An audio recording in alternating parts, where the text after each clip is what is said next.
The opinions expressed by the host and guests in this show are not necessarily the views of Children's Health Defense.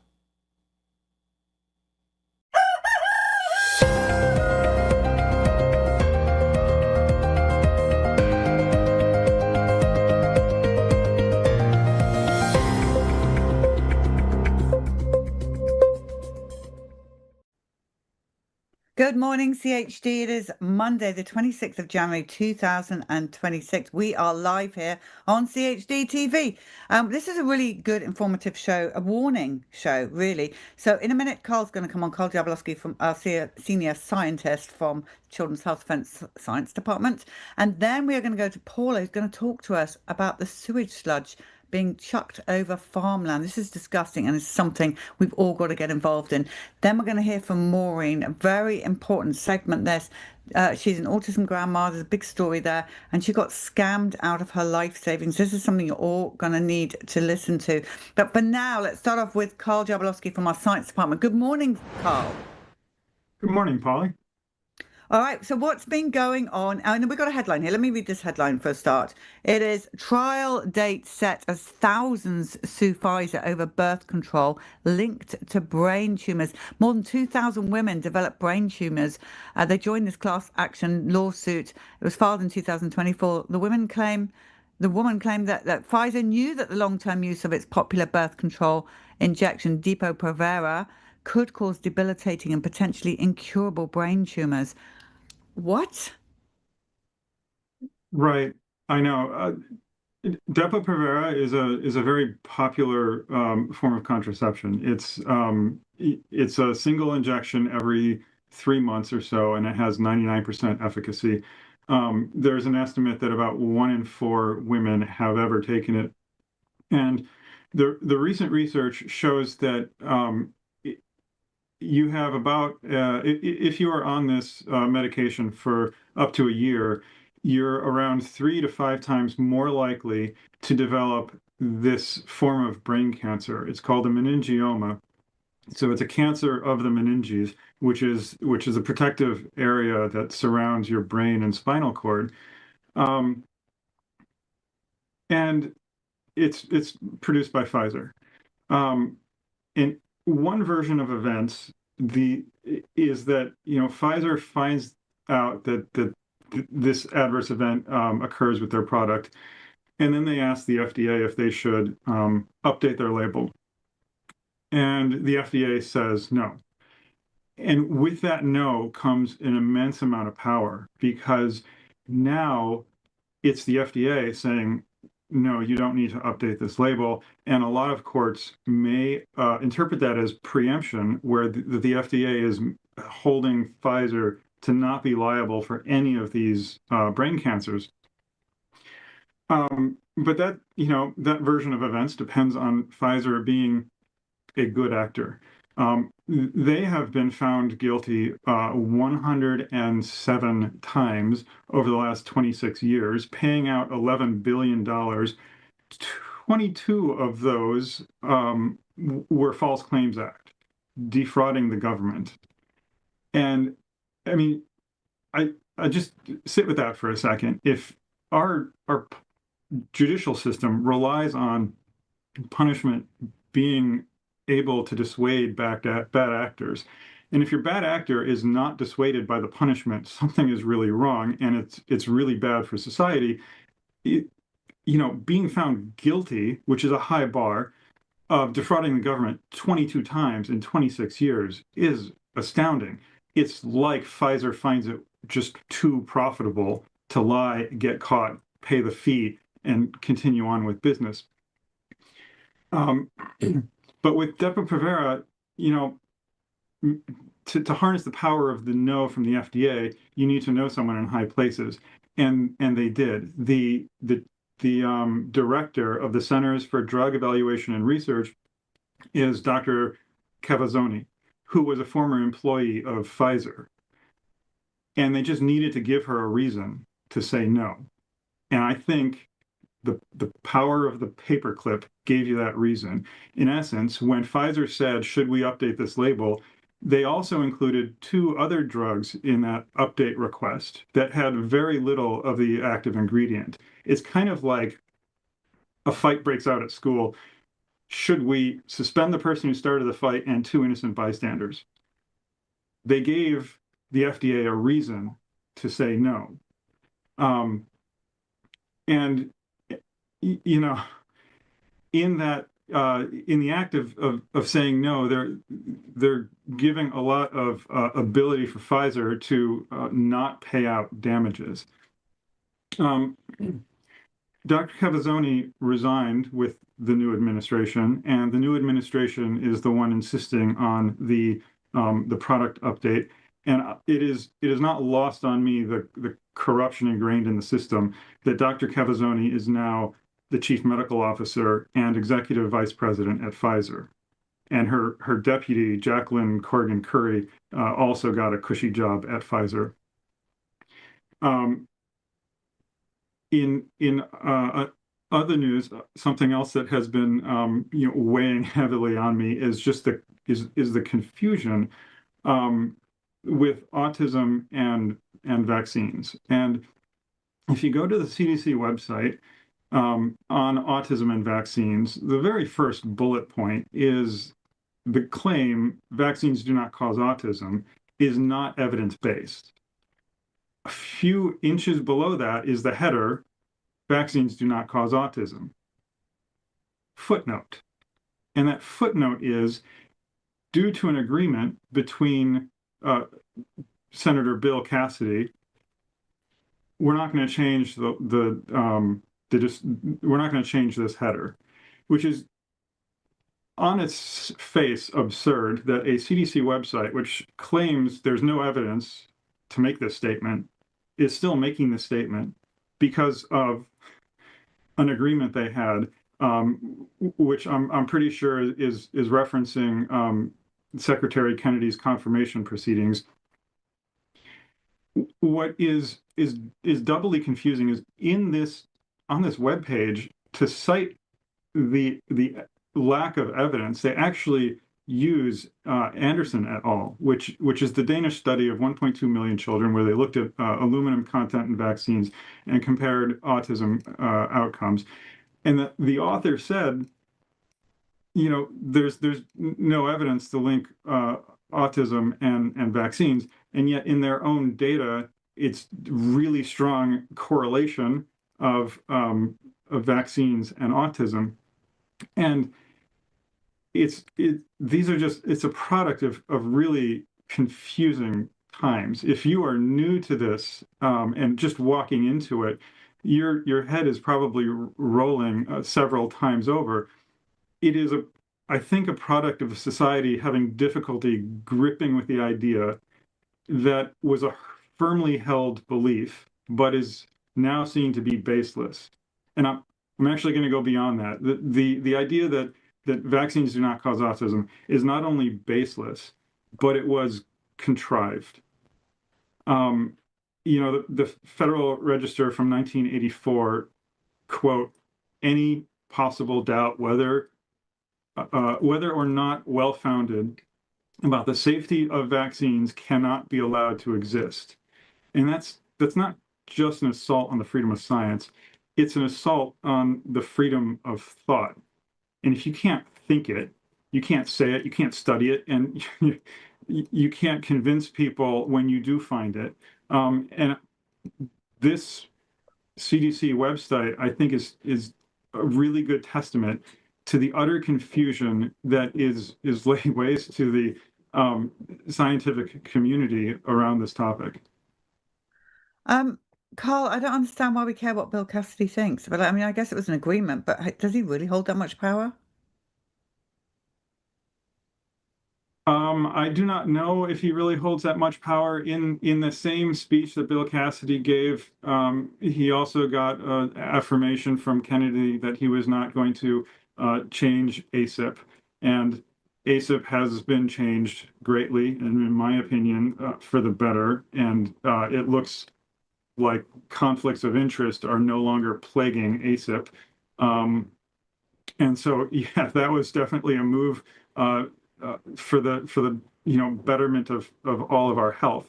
Um, but yeah, I think Bill Cassidy has made a stink and has tried to control the messaging of the Department of Health and Human Services. And this footnote, as silly as it is a product of that. And yeah, it's going to be awfully confusing for people who just go to this webpage and read it. I read this stuff all the time, and it took me a few good reads to figure out what was going on. So, okay, Carl, what are we going to do? I met a young mother. She's just found out she's pregnant over the weekend, and I talked to her about vaccines, and she was on the fence, but she's been to her OBGYN or whatever these young mothers go to, and they've just told us that people like us are quacks and that we're very dangerous. And then you go to the CDC website, you just said it's confusing for her. Um, how do we break through to these? How do we warn these young mothers? Because you and I both know that baby could die if they take a slew of vaccines or even one. Yeah, and I mean, unfortunately, even on this show, you have demonstrated babies die shortly after vaccinations. Um, you know, it's not like I want to invoke fear that cannot be that you can't cope with, but the state of science surrounding vaccines and their safety is really horrendous. And that's not what you want to hear when you're pregnant or a new mother and you're new parent and you're weighing all of the risks and benefits of all of these medical procedures. You just want the clear answers, and we're not giving clear answers. There are so many voices, and I understand the passion behind each of the voices, because no matter how you break it down, every side of the argument thinks that the other side is harming babies, and there are no clear answers. No, there are no clear answers except for the devastation that vaccines. I mean, look at the buses. Look at. I mean, I don't know what else we have to do, Carl.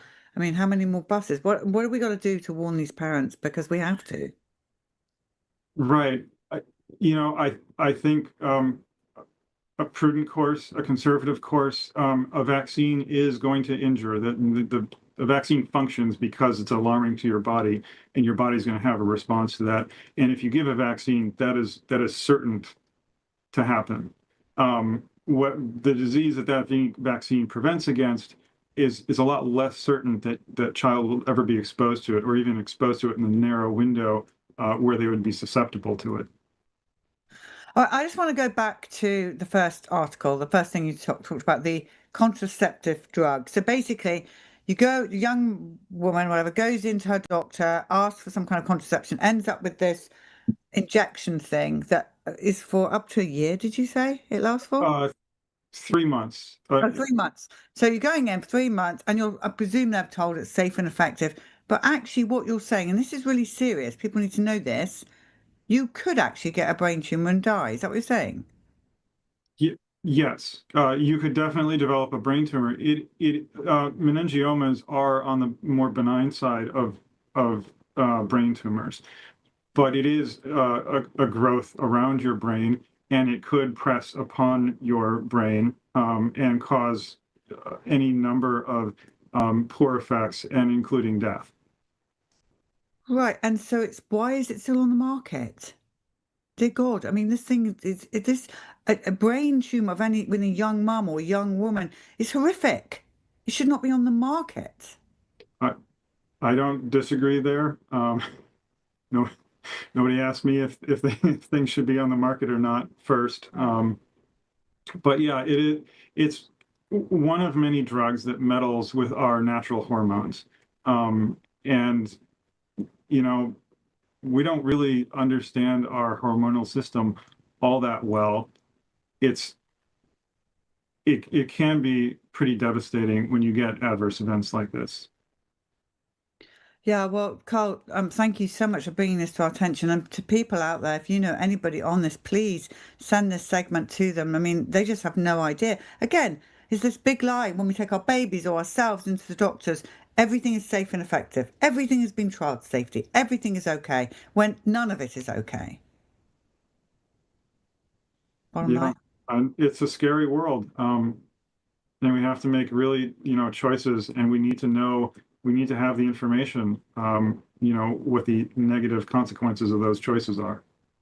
And we don't give out advice here, as in, medical advice or anything, but if you were, I mean, I think you probably are, but anyway, if you were a young like dad and stuff, would you have a mainstream pediatrician? Would you have a mainstream doctor for yourself? Or do you look for people in our movement that are more holistically minded? I'm trying to help these young mums. Where do they go? It is hard because medicine just is perceived as one unified system. It is not a unified system. There are plenty of good alternative or open-minded medical practitioners out there. You just have to find them. Yeah, you do. Karl, thank you very much. And I hope we'll see you again this week. We know there could potentially be some big news coming from our science department this week. So Karl and Brian Hooker will keep us updated. Thank you, Karl, for being on this morning. Thank you. All right, well, there's that. Okay, now let's go to Paula. Good morning, Paula Yoka. How are you? Oh, I think you're muted. You're muted, I think. I can't hear you. Hi. Okay. Good morning, Polly. Am I there? Yes, you're there. We can hear you. Okay. Thank you so much for having me. I'm very glad to be here. Well, we saw your story in The Defender. I wonder if we've got that, Lou, if we could just bring that up. Yeah, look, Oklahoma mum tells Trump dumping sewage sludge on farmland won't make America healthy again. And this is the mum. This is her herself. Good morning. First, I think the first thing I'm going to ask you, Paula, is what is sewage sludge? Let's tell the people exactly what you mean by sewage sludge. Everything that goes down a municipal drain goes through the sewer system to a wastewater treatment plant, the sewer plant. The function of the plant is to separate the water from the solids, the remaining solids that's extracted out of a city. That's everything. And when you think about that, it's industrial drains, it's manufacturing, it's institutions, it's hospitals, it's jails, it's medical research, it's mortuary, it's everything that goes down a drain. This is not just residential, it's everything. All of those solids are concentrated. They go to the sewer plant, they're pulled out. The proponents of this would say it's treated. The facts are the treatment is about separating the water from the solids. The solids then get trucked to farmland as fertilizer. We have a United States federal rule that promotes the idea of dumping our nation's sewage on our nation's farmland where millions of Americans live. I happened to live next door to it for many years. And I can tell you this, it makes people sick. And we grow some of our food in it.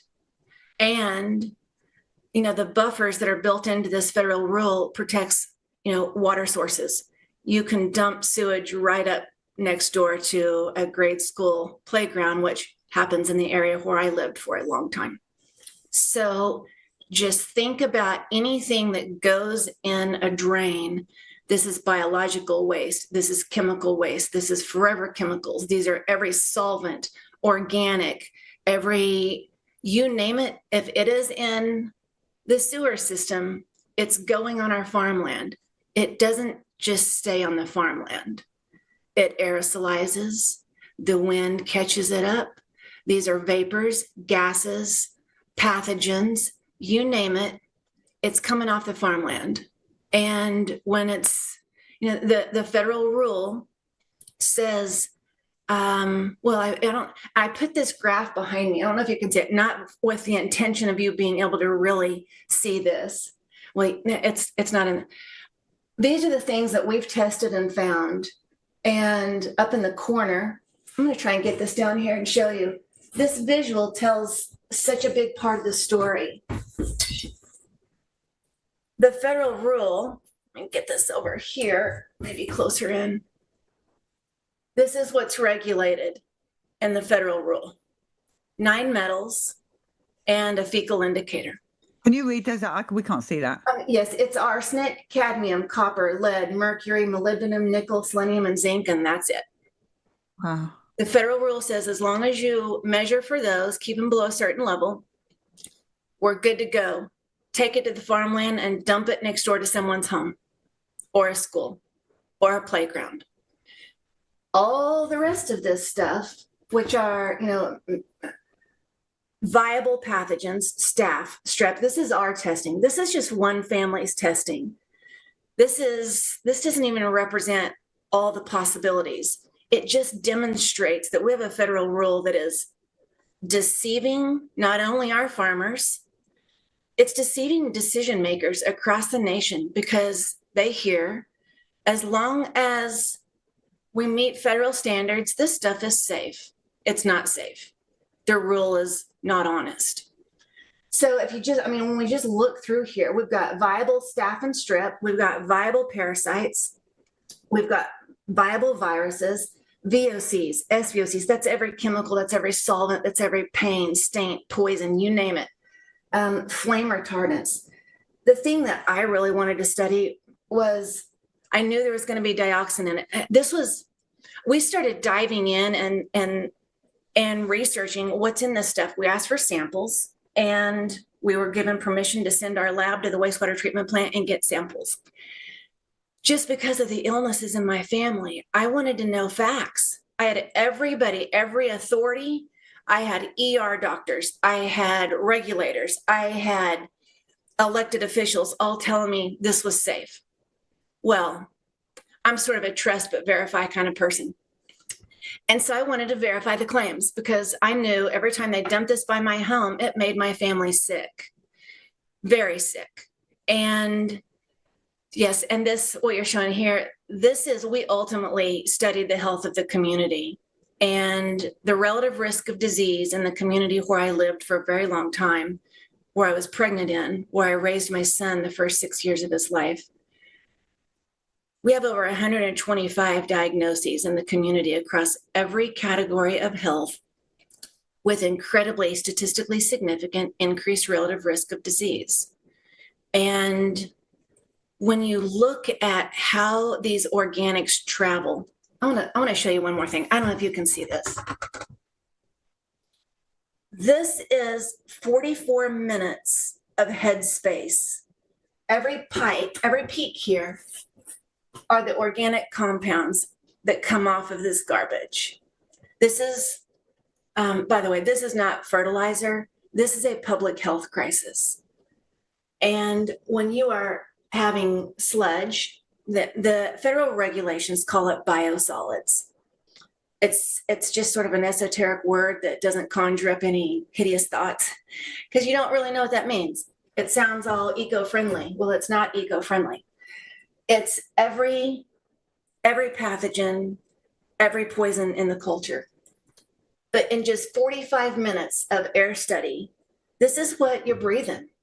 Benzenes, phenols, phthalates. We could spend an entire episode talking about phthalates, fuels, alcohols, toluene, and the trimethylamines. You could just study trimethylamines and the corrosive activity that happens in your body when you are exposed to trimethylamines, and then how it lets in pathogens. We've followed every rabbit hole that we could, and the conclusion is this.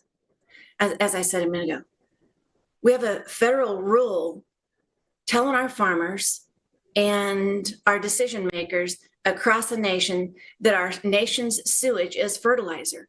It is not. It is a public health crisis.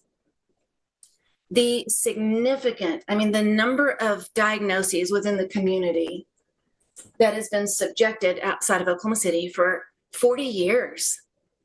40 years, this has been happening in the same community. This is chronic exposure.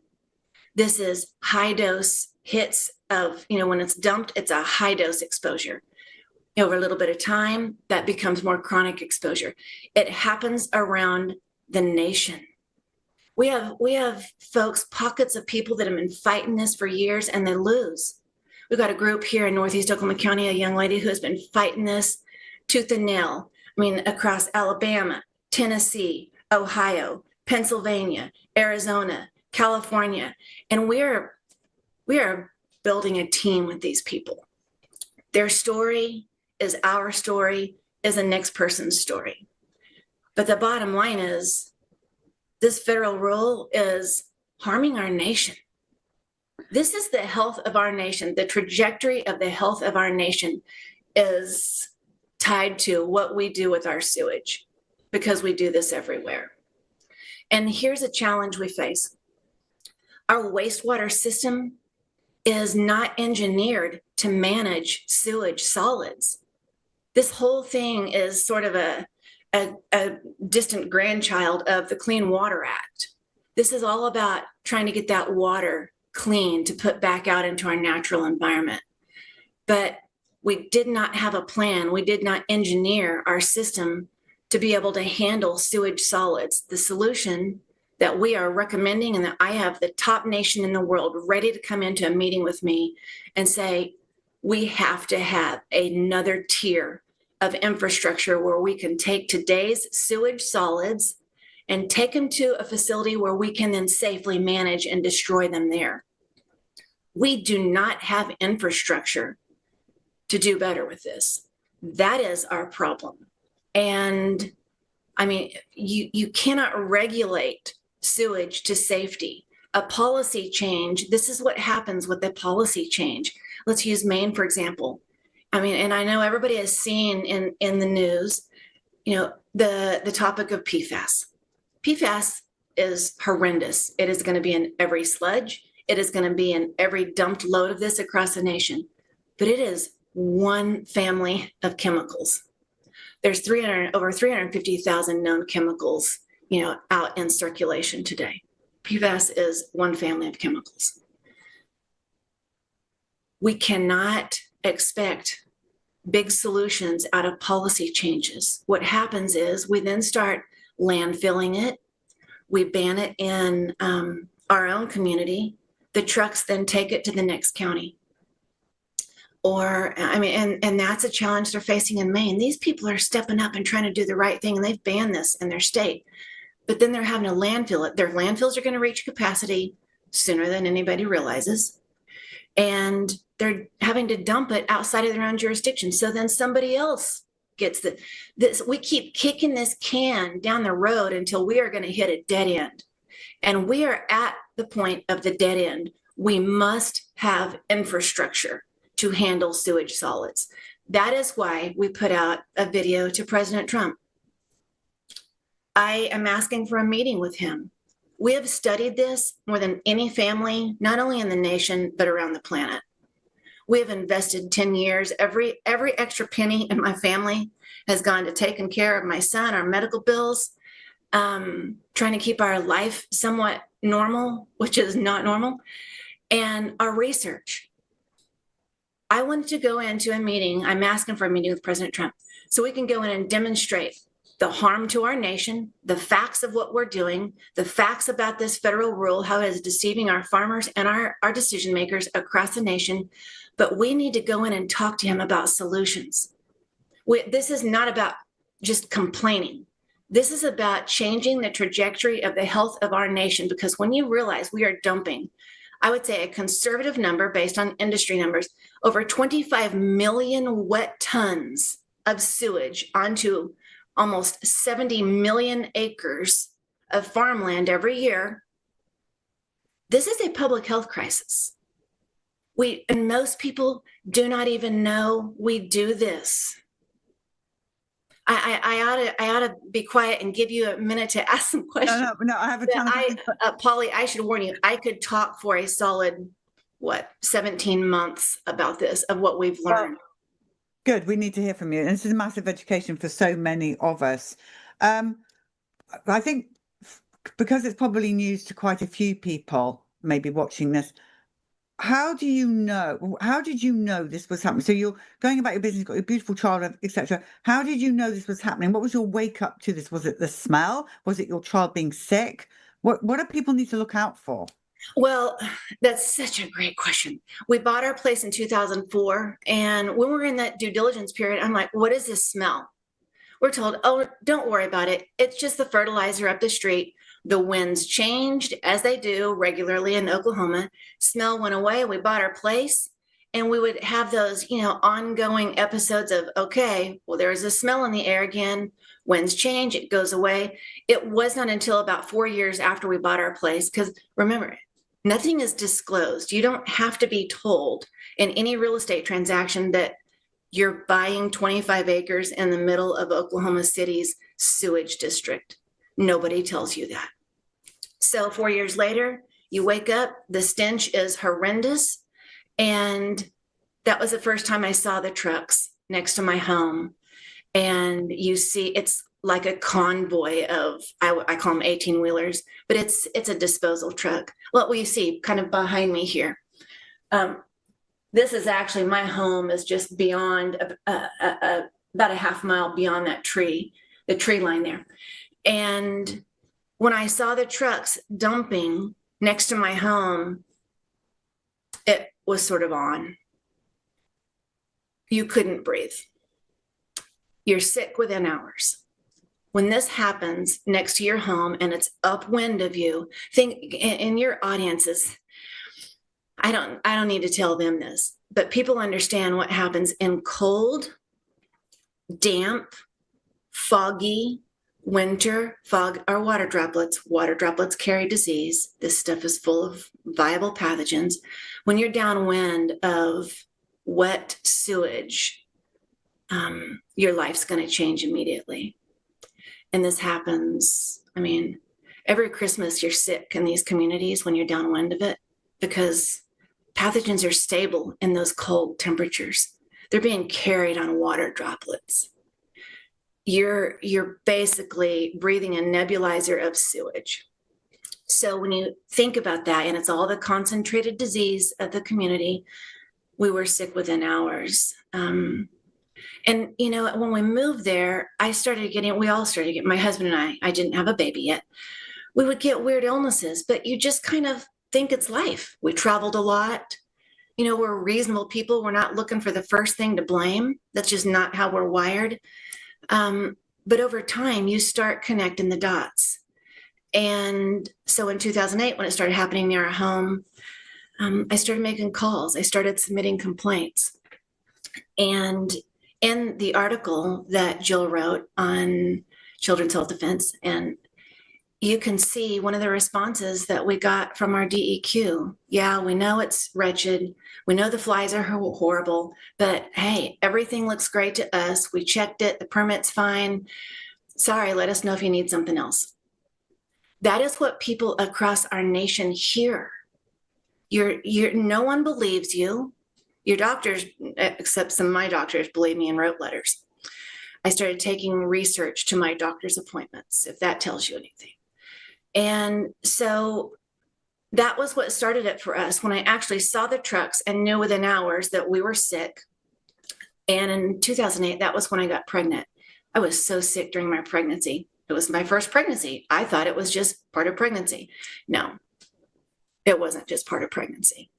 My son was at serious risk at birth, and we battled chronic illness in his childhood. And only in 2015, when they had dumped next to us again, we battled it for years, but in 2015, in the winter of, November of 15 and January of 16, we went many weeks where they were dumping every day upwind of us. It truly, the results of that changed our life and our health forever. We will, each of us, have chronic situations from that. But it inspired me. Paula, how can people get involved and get updated and just join this fight? Because it's very important. A few ways. Number one, we need help with awareness. Nobody knows we do this.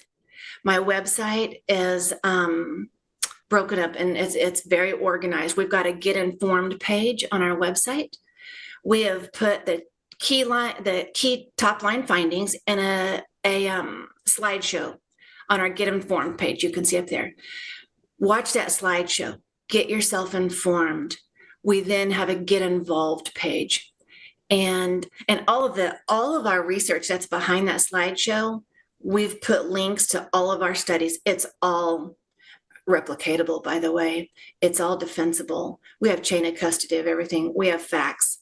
It's all there for you. But as Lou is showing there on our Get Involved page, we have a petition. We would love to have people sign. We have t-shirts. We could use help with some funding. We've paid out of pocket for everything for 10 years, and we would do it again. And it's not a complaint. We are committed to this because the health of our nation depends on it. But we also are on social media.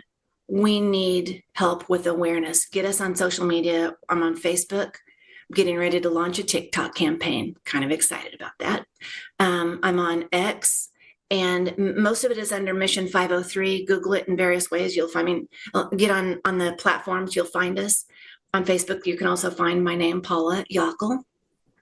We need help sharing the message. Mass awareness is number one. And I'm asking for a meeting with the president. We have to lay out facts to him. This isn't a partisan matter. Your health, our nation's health, I don't care what logo is on your ball cap. What I care about are your lungs and your reproductive systems, our soils, our water. But the life of our communities who are harmed by this is unconscionable, what is happening to them. And I'm fighting for everybody.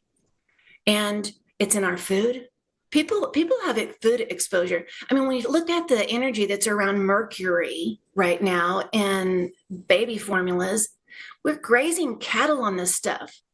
Mercury is in this. Not only are the cattle eating mercury, they're breathing mercury vapors. If you look at the dots that connect to so many of our chronic disease, our exposure to the unthinkable things, it is because our food supply, a lot of it has exposure to this. I mean, I'm going on way too long, Polly, but we need people to get on our website, email me. All of our contact information is on our About page. We have so many ways to get involved. Share the message, contact me, email me, call me. Phone numbers are on there. If you want to get involved, we need you. Paula, I can't thank you enough for everything that you're doing to educate us. And I know our people will definitely get involved. And this is something that we all need to get involved. Thank you for coming on, Paula. And do come back on again if you have anything. Anytime you invite me, I'm there. Let's focus on one topic after another, and I'm there. All right. Paula, thank you so much. Thank you for being here today. Bye-bye. All right, now we're going to go over to Maurine. Maurine, good morning. Can we hear you? Can you hear me? I can hear you, Maurine. So just so you know, viewers, I made the room darker. Should I make it lighter? Might be too dark. No, you're fine. We're live right now. So let's just get talking and warn people. So Maurine has been in this movement for a very long time. Maurine, tell everyone a little bit about yourself and how you look after your beautiful grandson, Josh. Yes, my grandson Josh was diagnosed with autism at about the age of 2.5. Following, he had vaccines up until he was 18 months old. And I kind of knew beforehand, but I was taking care of him. He was still living with his mom, but by the time he turned 6, I moved him in with me so that I could really, really help him. I mean, he was really very, very ill and could hardly sit in school, and he was in special ed classes. So I've done a lot of protocols with him, and I've been very active since the year 2000 with autism conferences, as you know, and so on. And he has just, by the time I turned 60, I just totally retired so that I could spend all my time taking care of him. Now tell us what happened, Maurine, because this is awful. Viewers, you really need to pay attention to this, because this could be any of us. Tell everyone step by step what happened. It could. I spend quite a bit of time on the computer. A lot of it is reading listening to CHD and autism reports and new therapies and whatever. I spend a tremendous amount of time on the internet. And over the years, I have saved money, knowing that as his grandmother, and I'm 82 now, believe it or not, that when I pass, Josh needs to be taken care of, obviously monetarily too. And so I acquired about $200,000 in total, close to it, to be there for when I pass. And so being that I'm on the internet, I came across, and this was totally AI, and AI terrifies me, especially now. And I saw a video, which now I know was AI, of a very well-known doctor that I really respected and followed, and he's well known to the autism community and beyond regarding vaccines, the dangers of vaccines for our children. And it was a QFS scheme, actually, which is quantified financial system. It has to do a lot with crypto. And I was promised that I could increase my money twofold if I gave my money to this fake, what I found out, person, which was not the doctor at all. Although on the picture, on the AI, it was him speaking. His mouth was moving with it, and it was a picture of it was him. But it turns out it wasn't.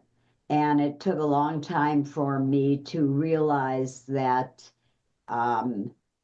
this was a scam and that my money was totally lost. So I eventually, I lived in Ponte Vedra Beach, Florida. I contacted the Jacksonville, Florida Police Department. They came out and did a whole report and told me chances are, even if they find the perpetrator, that I would probably never see a dime of the money that I lost. So with a friend, I started a GoFundMe account so that I can have some money back there for Josh. Basically, that's what happened. Maureen, so this is awful. Let's just talk a bit about how we can warn people about being scammed, because especially with autism parents or carers or grandmas, we'll do anything for our children for when we're not around. So, and when you're in that state of mind, it's much more easy to be prey for these people. So what kind of incentive, what were they offering? What made it feel like this was just what you needed for Josh's future? It was just a promise of more money. And of course, I talked about Josh and said everything. And now, oh my gosh, I am people, and you know what? They prey particularly on the elderly. I think the elderly, I'm not saying it can't happen to a younger person, but the elderly are more inclined, as I was, to believe what someone says and not understanding AI completely. Oh, wow. The scammers, they're everywhere. They're just, and I got trapped on Facebook because I spend a lot of time on Facebook. You can get scammed on your email. You can get scammed on your phone. People really, really need to be aware that the scammers are out there. They're everywhere. They're More, everywhere that you look. right, Maureen? Just so how old is Josh now? Pardon? How old is your grandson Josh now? Josh is 28 now. Mm-hmm. And the initial plans, I moved to Florida. He was working since 2020 on a farm, and it was fabulous.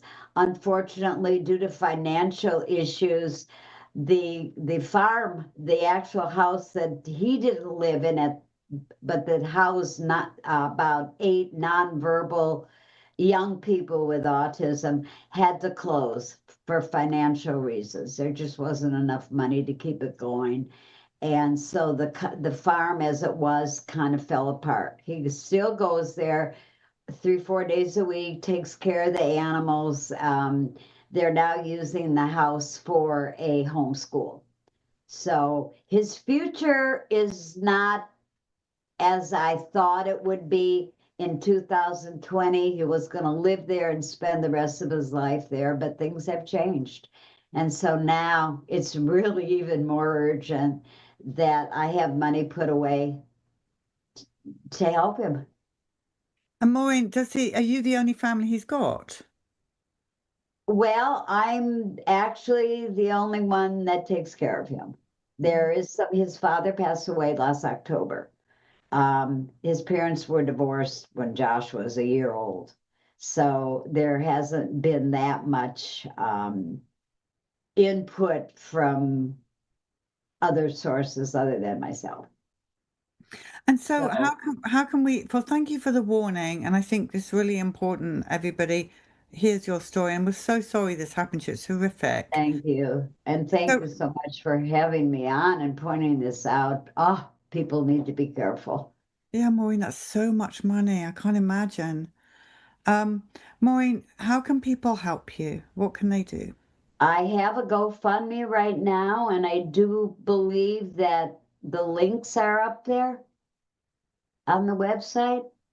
Okay, and so people will, if they can, help you, Maureen. But the main thing is you're warning that this story is so important for us all out there that are so vulnerable and so passionate about our children's future, which is another subject in itself.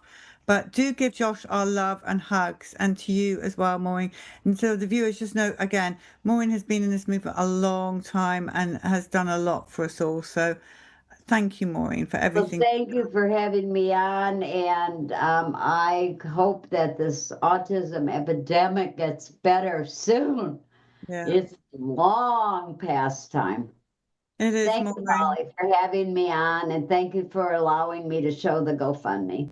Absolutely, Maureen, and big love to you. And do keep us updated. I will. Thank you so much. Thank Bye-bye. you, Maureen. All right, everyone. Wow, what a show today. And we're now going to go to our story of the day. Tomorrow, Michael Caine will be on with Meryl Nass. So lots going on there tomorrow, and I'll see you on Wednesday.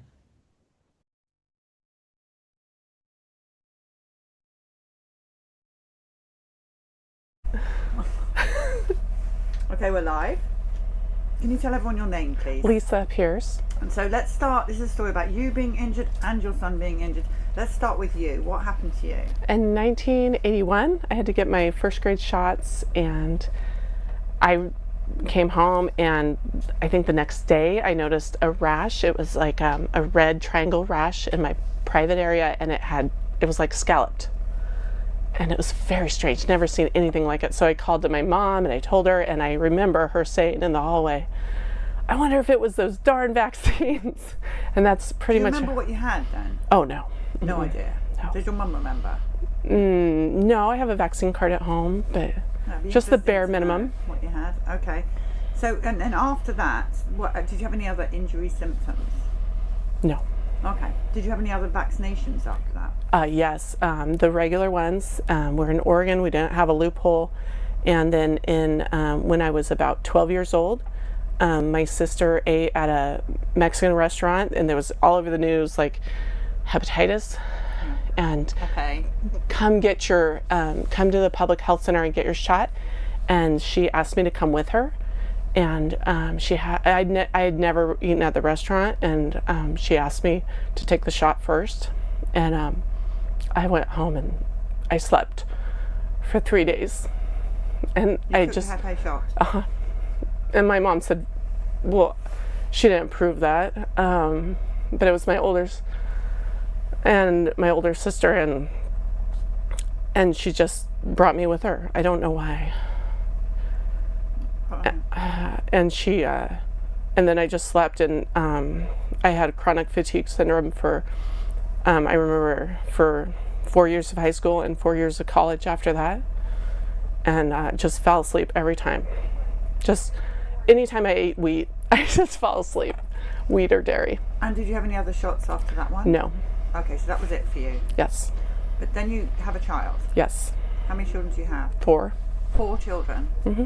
Are they all vaccinated? No. Okay, tell us about them.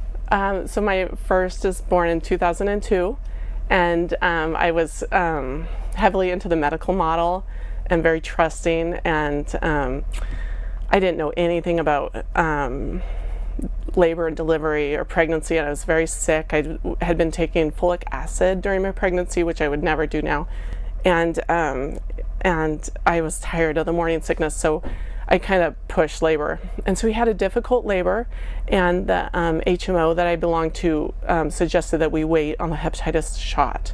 And so we waited 3 weeks, and I brought the baby in for his 3-day checkup, and I had lots of questions about vaccines. And so then the medical assistant, like the low person on the totem pole, insisted that she was going to walk me to my next appointment at the lactation office. And I said, no, I can walk myself. And she said, no, I want to take you. And so she walked me down, and she had this casual conversation with me, and she said, you don't have to get the hepatitis shot for your baby. And we dialogued about it, and finally I said, well, it's FDA approved. I'm sure there must be a reason for it. It must be needed. But I'd had a lot of questions about vaccines at birth. So anyway, so we delayed, and 3 weeks later he had the shot. And how was he? Oh, he was limp. He just went limp. And I'd known this baby for 3 weeks, and so his head was just rolling back. So all I could think to do was grab the camera and took some pictures of him to document it. And I called my mom, who's a nurse, and I called my sister, who's a pediatrician, and I called the nurse advice line. And there's just nothing you can do with a sleepy 3-weeker. That's what they called him, a 3-weeker. He's sleepy.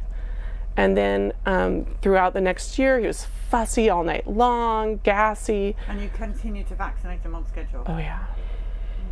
Well, then I started delaying after his 18-month vaccines. I delayed, and then I, at 2 years and 11 months, so it was August of 2005, I delayed a year, and I checked with schools, and it was required. And I didn't feel like I could homeschool. And I just didn't understand. I'd even been in the office once, and they told me, well, don't ever vaccinate when he's screaming, or don't. And I did that once. So don't vaccinate when screaming. Yeah, it opens up the pathways, the aluminum. I How about don't know. don't vaccinate at all? That'd be a good idea. All right, so you have 4 children. Talk me through the others.